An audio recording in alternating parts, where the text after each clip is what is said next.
Once you have completed all of your designs and outlined them in Sharpie and of course added color with the construction paper crayons, the last step is to add the mirror in the middle. Let's do that now. Some of the things you'll need to use are a newspaper mat to work on top of, a wooden stylus to press designs into the metal, and of course your piece of metal. If your piece of aluminum has not been cut out already, you'll need to do that first before you begin pressing designs on the surface of the metal. When you do this, you're going to need to be extremely careful. Have you ever gotten a paper cut before? It hurts, right? You can get a cut, just like a paper cut with this metal, but it's a little bit deeper and thicker because the metal is thicker than paper. All right, so let's go ahead and cut this out.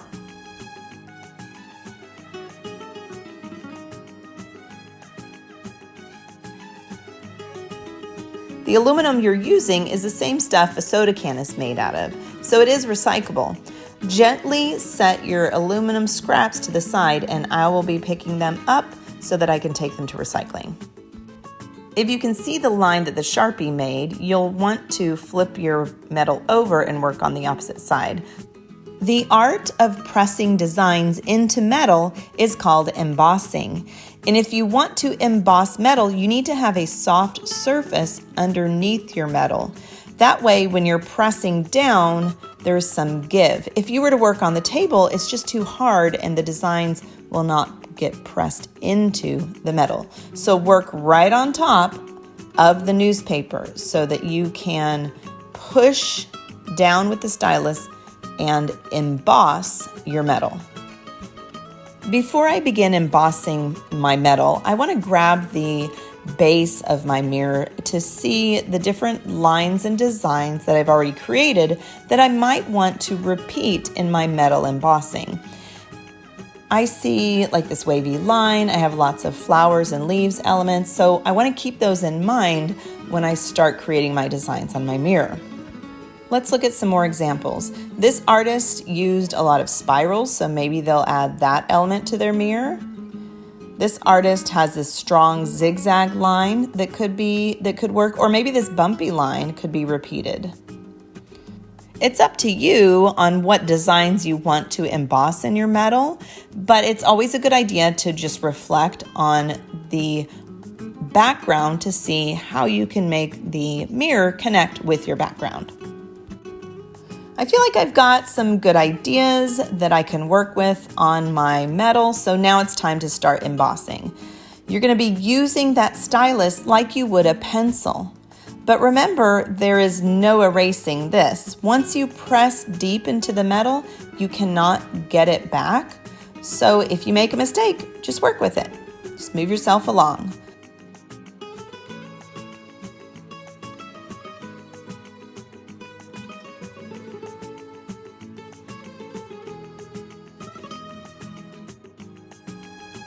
Okay, so I really like that wavy line, but it's still missing something, so I'm going to keep going.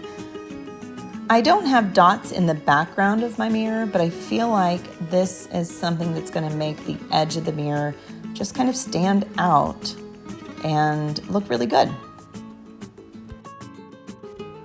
Yeah, that was the right choice there. It really made the mirror stand out.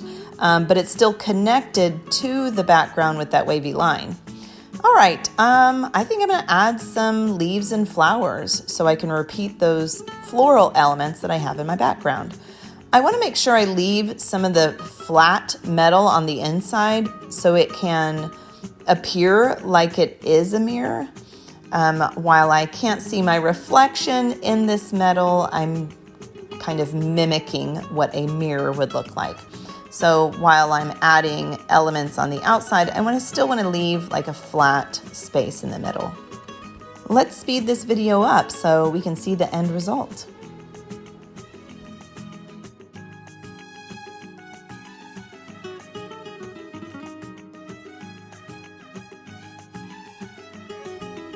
And that's it. I have embossed a piece of aluminum to look like a mirror that I can place in the center of my folk art mirror background. Fantastic. All we need to do now is glue it down. Just 4 small dots of hot glue and gently press it down, and you're done. I cannot wait to see what you create.